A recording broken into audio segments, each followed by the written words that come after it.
It was ring night for the defending world champion Golden State Warriors, and it was damn near perfect. I don't really know what anyone can complain about. The end result was fantastic. Kevin Danna, the voice of the Santa Cruz Warriors, is going to break that down with me next. It's good news galore. You want some good news? You want to be happy? Stay tuned. This is Locked On Warriors. You are Locked On Warriors, your daily Golden State Warriors podcast. Part of the Locked On Podcast Network, your team every day.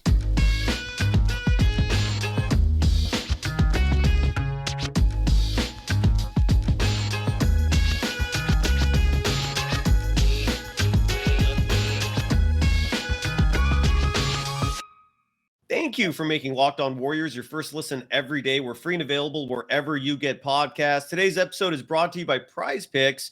First-time users can receive a 100% instant deposit match up to $100 with the promo code Locked On. That's PrizePicks.com or the app, and use the promo code Locked On for a 100% instant deposit match. You can follow Kevin Danna, the voice of the Santa Cruz Warriors, sometimes Golden State Warriors, on Twitter at Kevo4Wade. You can follow me, Cyrus Saatsaz, on Twitter at DogSurfRoadshow.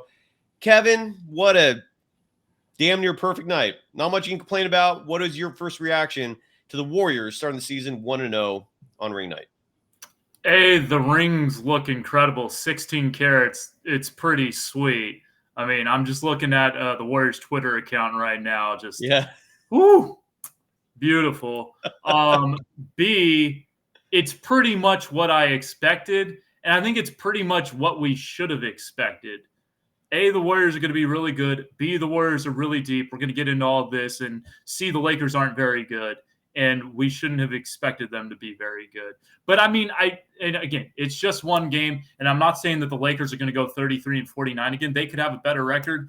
I'm just saying, and again, we'll get into this later, but, like, the Warriors are a significantly better team, and that's what we saw. This Warriors team, I mean, I know I've been hyping them up a lot, and but it's just, look, man, this is a team that is. It's why we love you, Cyrus. But I want to make it clear, I would not be hyping them up like this. It's not because I like the team. This is just a damn good team, and they're deep. Dante DiVincenzo looked good. I guess did anything stick out to you? I mean, there are some new players on this roster. JaMychal Green, I thought looked amazing. What stuck out to you among the bench? Yeah, all right. So JaMychal Green, if he could get back to the pre-21-22 JaMychal Green of shooting threes at the mid to high 30s clip, he was like 27% last year, but he wasn't all the way right, he would say. So if he can get back to that, and hey, JaMychal Green last night was 2 of 3 from downtown. He's not going to be 2 of 3 from downtown every night, but 5 offensive rebounds. Oh, 8.7 rebounds in 23 minutes. Like, if that could be his season average, like 8 points, 7 rebounds, 37% from 3 in about 20 to 22 minutes per game. Madon. Fantastico. Like, just that's exactly what they need from him. And, like, Otto Porter, he's kind of gotten compared to Otto Porter. Otto Porter started out as a much different player than JaMychal Green, but Otto Porter was a fantastic rebounder last year.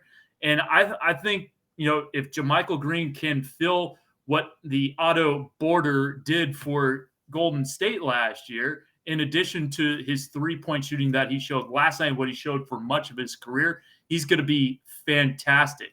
B, I really like Jordan Poole in this role leading the second unit. Yeah, the shooting wasn't there. He hit 2 threes when the Warriors needed him to, but no one really shot all that great for Golden State. That's the thing. Like, it didn't feel like they shot 46% in this game. Like, I checked the stats on ESPN, like, mid-fourth quarter. I'm like, the Warriors got to be shooting like 41% in this game. And they were at like 46. I'm like, doesn't feel like that. And they were like 31% from 3. They got up to 36%.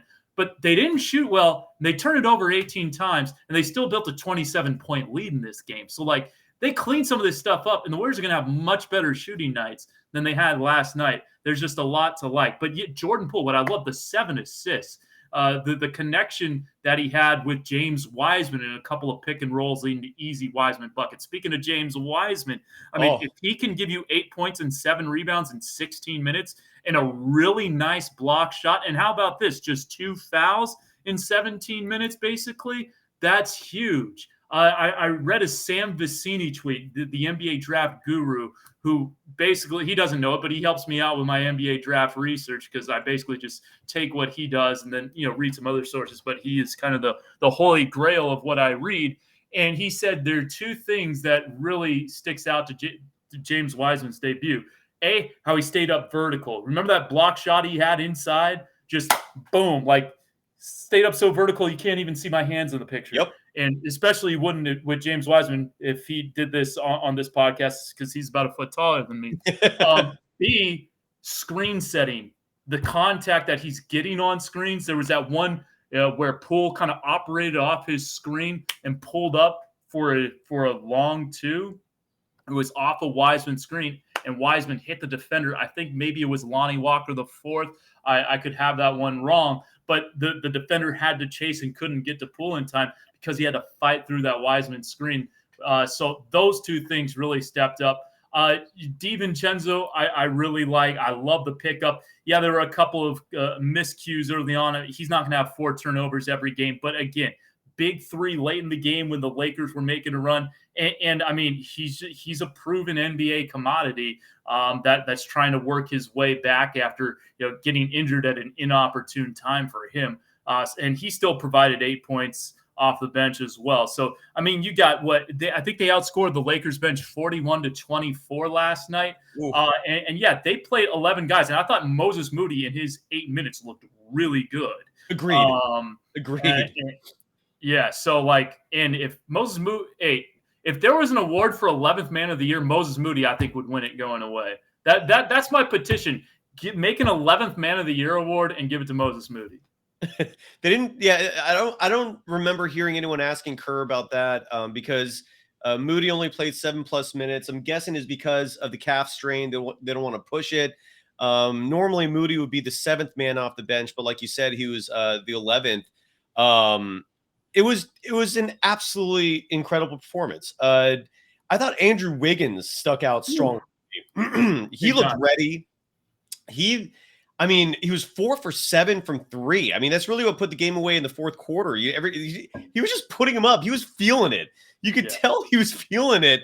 And I guess, is there anything about the game that concerned you? Is there anything about the game? You have to nitpick in answering this question. But is there anything about the Warriors that you looked at and thought, hey, you could do this better? We could work on this. Well, I think it's the same old thing that we always say about this Warriors team, Cyrus. Going back to the 15-16 season when they were 73-9, is that at times they got laissez-faire with the basketball, where it's like turnovers, and you have to expect it. You have to almost accept it. Is that they're going to make some careless turnovers. Yeah. You just hope that it doesn't bite them in the butt like it did in Game 7 against Cleveland, right? I'm thinking about that one that kind of lazy behind the back pass with 5 minutes to go on the perimeter. It's just an absolute horrendous time. But you kind of have to live with that because of the Warriors ball movement. They turned it over 18 times. So that's not good. You don't want to see Jordan Poole and Dante DiVincenzo, turn it over 4 times you don't want to see Dante turn it over 4 times in 22 minutes. Curry and Poole maybe have a little more leeway because they're on the floor a little bit longer and handling the ball a little bit more. But at the same time, they still had 31 assists. So they had a 1.72 assist to turnover ratio last night, which, is good for NBA standards. The Warriors would like to live at 2-1, which they've done in the past, but that would be the one thing I nitpick. I'm never going to nitpick missed shots because you either make them or you don't. And I don't like when people say, oh, the guy, they didn't play well because they shot 32%. They didn't shoot well. I'm just throwing out a number. It's not from last night's game, but it's playing well and shooting well are 2 different things to me. And especially on a ring night when you got that prolonged, the game's, was 7 p.m. start time, but you don't start till 7:40 or whatever it is because the ring ceremony, you're just sitting around that, you're celebrating a championship. And then, you got to play in 15 minutes, your first NBA regular season. It's kind of a weird dynamic. one you'd gladly live with, obviously. And so like they were, like shots didn't go down for a good chunk of the game for Golden State, and they still ended up shooting 46% from the field and 36% from three. So I guess, that would be the one thing. And then the second thing is that the Lakers got way too many baskets off made Golden State buckets in the fourth quarter when it kind of turned into a track meet. Great call. It's like, I mean, Steve Kerr took a timeout and I thought it was at first they gave up the bucket because Dante DiVincenzo slipped on the floor. I'm thinking, Kyle Hunter, that's your job. You got to wipe up that wet spot. That's my guy, Kyle Hunter, ball boy Kyle. But no, it was because they just literally didn't get back. And they were like, and then after that timeout, the Lakers had like 2 or 3 more buckets where they like scored off Golden State makes within 2 to 3 seconds. And it's like, that can't happen. And like, really, the Lakers weren't 109 points good on offense. Like, if you shoot 43% from the field and 25% for three and 22 turnovers, I don't care how fast-paced of a game it is, you probably shouldn't be scoring 109 points. Right. And so that, like, I thought the Lakers were probably like 103 to 105 point team last night. And so it irked me that they almost got to 110. Yeah, and that stemmed largely from the fourth quarter. You could tell the Warriors had their guard down a little bit. The Lakers scored 38 fourth quarter points, which is why you had the 109. You're right. I thought it should have even less. I thought the Lakers should have been stopped at like 95 even. But again, it's just, it's ring night. We were expecting a letdown. The Warriors had maybe a small one initially. You bring up the poor shooting, but we'll get into ring night and all that in just a moment because I got to give some love first to PrizePicks. I completely forgot to play last night. In hindsight, maybe it's a good thing I forgot because I don't think opening night is a good time to place bets. It's really hard to nail down individuals and players before the season even starts. But I'm going to be playing a lot this year. I'm going to try to win you folks money. It's so fun because all you do, you pick 2 to 5 players and you're betting over-unders. Like last night, I would have bet Stephen Curry's over on the point total, which probably would have been somewhere around 25. Would have been easy money. I would have, who knows what other over-unders there were. There probably would have been rebounding numbers for Draymond Green, 3-pointers made by Klay Thompson. Whatever it is, you pick 2 to 5 players, you pick over-unders, and you can win up to 10 times your money on any entry. I've been winning so far. Again, this is a fun game for me simply because I think it's relatively easy. I hope, knock on wood, that, this season, hopefully we'll make some money with PrizePicks. It's so fun. And there's a lot of really cool things about it too. It's super easy to place your entries, 60 seconds or less. It's that easy. They have an app. You can do it on your phone. And one of the best parts is safe and fast withdrawals. You don't have to deal with weird wire services or anything like that. You get your money back when you pull it out. Download the PrizePicks app or go to prizepicks.com to sign up and play daily fantasy sports. First-time users can receive a 100% instant deposit match. Oh, man, I was supposed to have an overlay for this. Sorry, PrizePicks folks. Let me quickly there we go. Let me get some love from there. First-time users can receive a 100% instant deposit matchup up to $100 if you use the promo code Locked On. Again, if you deposit $100, they'll give you $100. That's an incredible deal. And if you don't have $100 and you want to put in $50, they'll match $50. Don't forget to enter the promo code Locked On at sign up for an instant deposit matchup up to $100.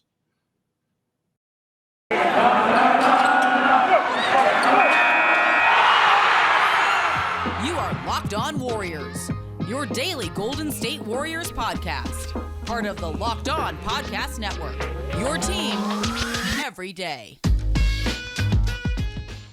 Thank you for making Locked On Warriors your first listen today. Now make your second listen game-to-game NBA. Every moment, every top performance, every result, Locked On game-to-game covers every game from across the NBA with local analysis that only Locked On can deliver. Follow Game to Game on Locked On NBA, available on the Locked On Odyssey app, YouTube, and wherever you get your podcasts. You can follow Kevin Danna on Twitter at Kevo408.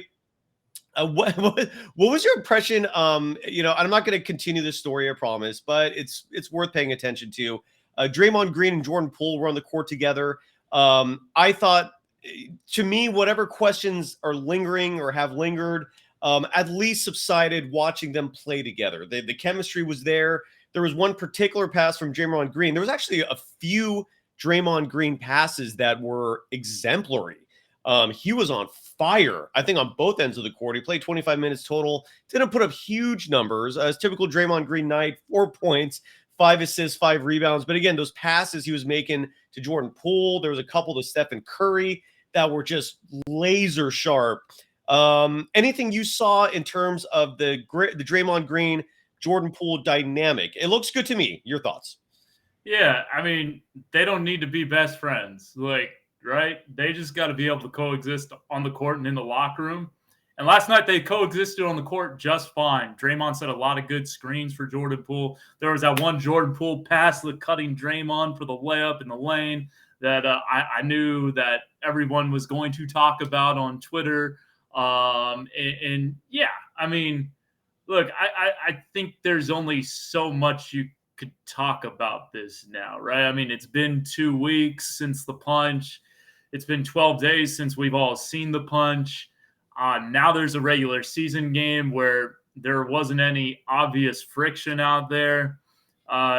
Jordan Poole kind of said it in his comments afterwards. We're here to work. We're here to play basketball. And that's what they're doing, right? Like, show me one locker room where, there hasn't been some friction before, some issues in the past. So, I mean, I'm not trying to make light of what happened. Definitely, you'd rather that not happen. And, but like Draymond's owned up to it. Jordan Poole has moved past it quite clearly, and also just received $123 million guaranteed. So, I have no problems with what I saw last night between those two. Did you have a problem? There's a little, there's a video clip that's kind of going viral of LeBron James running down the court, and he runs over to Draymond Green, who was on the bench at the time. He was not playing, and they joked about something. I don't know if you've seen that. And what made the clip interesting is the bench reaction to it. You had Patrick Baldwin Jr., you had Moses Moody, you had Andrew Wiggins, and a few other players looking at these two butting up and kind of feeling weird about it. They didn't seem comfortable watching Draymond Green being chummy with the enemy. And when I say enemy, of course, I just mean, figuratively, it's the opposing player. And there's some people were even speculating that Andre Iguodala was making some sort of obscene gesture to them two, butting up again in the game. LeBron, if anybody deserves fault for this, I think it's LeBron for running over to Draymond Green in the middle of action. Did you see the video, and do you have any thoughts on it? I saw the video. It's like 17 seconds, right? Or I don't know, whatever. It's a long season. It's game one. Like, they have an established friendship. I mean, yeah, I don't really care one way or another. Like, oh, well. Yeah, I mean, yeah.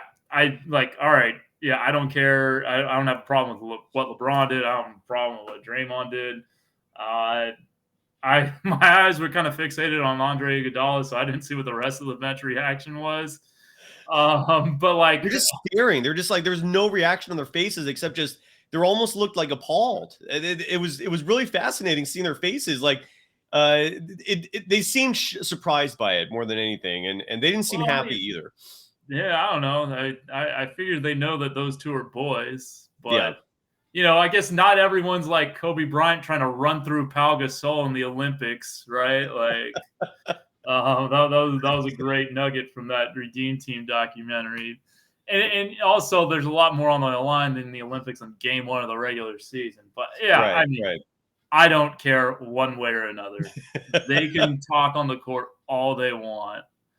If it was game 7 of the NBA Finals, maybe I'd feel differently. Maybe. Remember when they played in the NBA Finals, it wasn't exactly chummy between those two. No. If some people might remember game 4 of the 2016 NBA Finals. So yeah, it's not like they're always buddy on the court. Yeah. It was the reaction of his teammates that really stuck out more than anything else. Not those two conversing. They looked like it bothered them. It was weird. Anyways, speaking of Draymond Green, first of all, he's got quite a few new grays in his beard. He's starting to creep up on I my noticed that. status. I know. Yeah, I mean, so so now it's going to be obvious if he applies touch of gray because he's got this like streak on one side of his beard. Which so I don't know. Who knows what's going on with him? I hope he's doing okay, but I don't think he came out of this whole thing unfazed. When a lot of people in this world suddenly hate you or upset with you, I think you feel it as a human being. What were your thoughts on ring night? That was the first time I've ever seen it in person. It was shorter than I thought. Obviously, the players were loving it. The Jordan Poole reaction was priceless. You had the old school members of Steph, Clay, Draymond Green, and Andre Iguodala posing together, holding up the four fingers, representing the four titles they've won together. The one thing that kind of was a little depressing almost to me was seeing Quinndary Weatherspoon come out in plain clothes getting the ring.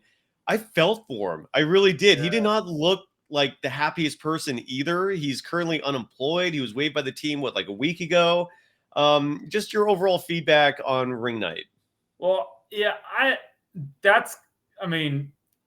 wouldn't say that Quinndary looked depressed to me. Quinddary's a pretty even-keeled dude. Okay. I've observed him in practice after practice. Like he'll joke with his teammates and stuff, but like he's a pretty he's not a guy who gets super high or super low.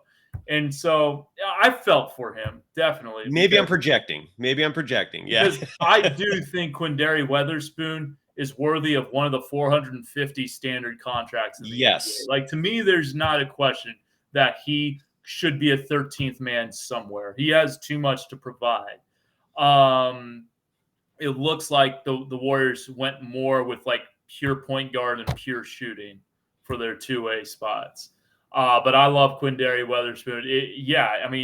It was tough to see him, but like I personally didn't read anything into him. Like that's just kind of how he is. He's not a roller coaster kind of guy. Even though unfortunately his career's kind of been that way because he's been on a two-way contract pretty much his entire career since getting drafted by the Spurs. But outside of that, I mean, I've never been to a ring night in person. I was watching last night at home. I'm not sure I need to go unless I'm working the game. Like it looks cool, but yeah, I don't know. Like I didn't win the championship, right? Like I like watching basketball. I contributed 0 points, 0 rebounds last year to the Golden State Warriors. So like, it's not my championship. Like I enjoy, trust me, I love watching Looney go out there and get the ring. I love watching the guys get their rings, but like I live for the games. Yeah. And so I live for watching the games. And so, yeah, it was cool, but I mean, it is what it is. It's not I'm not trying to downplay its significance. But yeah, I don't know. It's like, it's not something I thought a whole ton about, except like in the moment, once the moment was on, I'm like, cool, let's play basketball. Yeah. Don't get me wrong. I love watching the guys get their rings. Kevon Looney, number one, for sure. Watching Juan get his ring was great. That's got to be weird for Juan, right? I wonder how many people have received a ring on ring night playing on the opposite team. I would love to know that stat. But great question. I wonder how rare the company Juan Toscano Anderson keeps. But that's kind of my thoughts on ring night. It was cool. Don't get me wrong; those rings are incredible. Oh, especially they slide open and you have the 4 trophies in there. It's beautiful. Yeah. Klay Thompson was really showing it off, especially in post game. I want to look ahead, but first, real quick, you wanted to you had some thoughts about the Lakers roster construction. Which, look, the Lakers to me are not doing a damn thing this year. They might make the play-in. Your thoughts on the Lakers? Yeah. So one more thought on the ring since it came to me. Yeah. People always ask me, "Are you getting a ring? Are you getting a ring?" My answer is I don't care if I get a ring or not. For the reasons I just mentioned. I did absolutely nothing to help the Warriors win a championship. They gave me one in 2015. I obviously have the Santa Cruz one because I'm a little more tied in there. And they were generous enough to give me a Golden State ring in 2015. I don't care if I get another ring in my life. Like, I did nothing to deserve it. So, boom. All right, now for the Lakers. I was, I'm preparing for my Warriors Roundtable show later tonight with Gary St. Jean, 95.7 The Game, 6 p.m. Nice plug. Shameless plug. Nice plug. But here are who I think are the spot-up shooters on the Lakers roster: Matt Ryan, Cole Swider, and maybe Max Christie. And what did those three players have in common going into last night's game? They hadn't played an NBA regular season rotation minute in their life.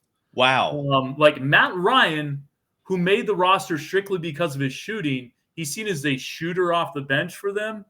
He played one game on a two-way contract last year, and it was like garbage time of a random Boston Celtics regular season game. Like, they don't have established NBA shooters. That's the big thing that concerns me with the Lakers. Like, Matt Ryan can shoot. I saw it in the G League a little bit. He was in the other conference, so I didn't get a chance to watch the Grand Rapids Gold or Maine Celtics a whole lot. I like Cole Swider a lot. He killed Golden State in Summer League, but playing at Chase Center in July is a little different than playing at Chase Center in October. And like Max Christie looks like he could be a pretty good player. I'm not sure if he's quite a spot-up shooter. I've watched him in Summer League. I did my draft prep research on him, but like that was a few months ago. But like you look at the rest of the roster, like obvious Lonnie Walker used to be a better shooter than he is right now. Like he was a 40% three-point shooter a couple of years ago. Last year he was 31%. LeBron James can make threes, but obviously there's a lot of other things he does well. Anthony Davis can make threes, but he's not known as that. We all know about Russell Westbrook's shooting issues. I love Patrick Beverley, but he's not there for his offense. I love Kendrick Nunn. He's a scorer, not necessarily a shooter. He can shoot the three, but it's not like he's going to stand. He's not best served standing in a corner. Juan Toscano Anderson is all hustle, defense, effort, and energy. He did have that 1 year with Golden State where he's 40% from three. But kind of, you look at his G League numbers and last year, he's kind of more of a low 30s three-point shooter. Wenyen Gabriel can make threes, but he's not a spot-up shooter necessarily. Scottie Pippen Jr., Cole Swider, those are your two-way contracts. Damian Jones didn't play last night. Obviously, he's a big man. It's like you need to surround guys who are ball dominant with shooting. Yeah. They just didn't surround him with shooting. And like Austin Reeves is great, but again, like he can make threes, but that's not necessarily his like whole deal. He did have that great game-winning three against the Mavericks last year, but like, he's kind of more like for his, he does more than that. When you think about spot-up shooters, like they just don't have that many. Yeah. And like when your biggest, like Matt Ryan played 18 minutes last night, and it's nothing against the guy. I'm rooting for him, but like that's like the guy you're counting on to like provide shooting. The guy, I think, like he hasn't. Before this year, he hadn't been on a standard NBA contract, and it's a lot to ask of him. And I have questions about how that roster is constructed. It's baffling. You're right. It makes no damn sense. It's not that it's not just that they lack shooting; they also lack defense. I know Patrick Beverley can play D, but that starting five is not a stout defensive lineup. Their bench is not stacked with primo defenders. They need two-way players. They had a lot of them on that championship team. I don't see many of them now, so I'm totally with you. Let's end on this note. You look at the Warriors' upcoming schedule, because when we meet again, it'll be on October 26th. In between then, the Warriors play the Denver Nuggets on Friday at home. They play the Sacramento Kings Sunday at home, and Tuesday, they're at Phoenix, and that game is on TNT. When we meet again a week from today, what will be the Warriors' record? All right, so they have 3 more games. I'll say 3-1. Which game is the loss in your opinion? I don't have like a loss in mind. I just think like, you know what? They probably lose one of the next 3. I think 3-1 is kind of where they're going to, I think this is a team that can win 75% of their games, right?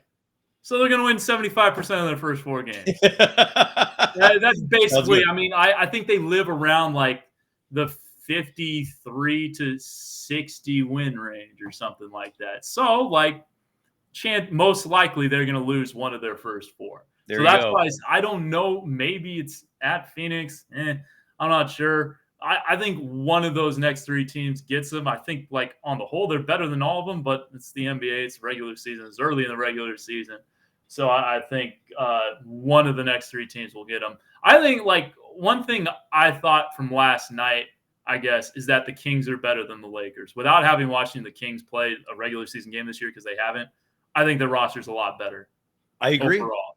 I wholeheartedly agree with you. I think so. Like, if I had any questions about whether the Kings, and obviously you shouldn't make too much of one game, but I just do think that the Kings are built better, and they have a more proven coach in Mike Brown. And, like, who knows how, Darvin Ham was a great assistant for 11 years in the NBA. We haven't seen him be a head coach yet. Mike Brown's proven in the NBA, and I think that was a fantastic hire for the Kings. There you go, man. Kevin, what do you think they're going to be after 4 games? I'm with you. I 3. Honestly, the only one of those games that really intrigues me is the Nuggets, just because people are hyping them up so much. I think the Warriors are still vastly superior, but I'm curious to see what this Nuggets team looks like. I think 4-0, but 3-1 sounds more realistic. But I just don't see them on paper when you look at each game individually. I think the Warriors are superior, so it's hard to really make a call. But I'll go 4-0 just to contradict you, make things interesting. So we'll see what happens next week. We'll see what happens next week. And you can catch Kevin and Danna tonight. We're recording this on Wednesday, October 19th, on the Warriors flagship station 95.7 The Game, with former Warriors general manager Gary St. Jean. And of course, people can, if they missed the show live, they can, I'm guessing, download it on the Game's podcast channel. Correct? Does that sound fair? It's a good question. It's an answer I should have, and it's an answer I don't. Next week you will. next week you will be able to tell me for sure. But regardless, maybe I'll probably forget though. But it was 6:30 tonight, right? If people want to catch live, 6 p.m. 6 to 6 7 p.m. tonight. Okay, and then that's on 95 all hour long. There you go. An hour from 6 to 7 on 95.7 The Game, and you could stream it. Obviously, I think they're part of Odyssey. So go check them out. I got a laugh last night. I went on Larry Krueger's show. He fills in regularly at The Game, and I completely forgot I recorded a commercial. I was going to say, I heard your commercial on 95.7. Did it sound good? Yeah, it sounded legit. Okay. Awesome. Okay, good. Yeah, but I was wondering about that. The moment I recorded this thing, I was like, you know what? That commercial might run on The Game. And I just would love to see the host's reaction to that, like their faces. Larry Krueger told me Damon Bruce was like in shock. He's like, what the hell is Cyrus doing in a commercial promoting a show that in theory is competition against us? And I was dying. I love Damon, but I just loved hearing that story, man, because it must be a little weird, the fact that there's commercials are running on that station. Anyways, man, always a pleasure, Kevin. Love you, brother.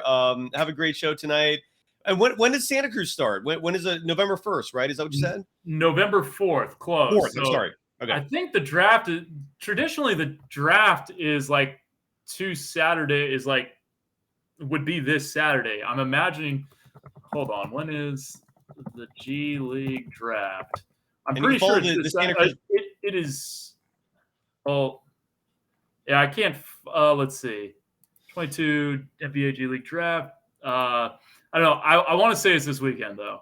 Okay. So that's my guess, and then like training camp would start that Monday. We have an inter-squad scrimmage on the 28th, media day on Halloween, and then the season opener against the artists formerly known as the Agua Caliente Clippers of Ontario, now known as the Ontario Clippers, on November 4th and 5th. And we'll see Moussa Diabate on a 2-way contract. Moses Brown hopefully won't be playing because he'd probably put up 25 points and 20 rebounds against us. No matter who is taking the court for us, because he's a monster. So I'm hoping Moses Brown is with the LA Clippers that night. But yeah, actually, we have a back-to-back with them. So yeah, it starts the Showcase Cup schedule, first 16 games, and then the schedule's records reset for the regular season. But that is way more information than you asked for. Oh, it's all right. If you ask me about the D League, you're going to get a long, winding answer from someone who sounds like he's got about 12 maps looking for the lost island in his basement. You can follow Kevin Danna on Twitter at Kevo408. Follow me on Twitter at DocSurfRocho. and this program on Twitter at Locked On Dubs. Thank you, everyone. Thanks, Kevin. Congrats to the Warriors, 1-0. Next game Friday. Later, everyone.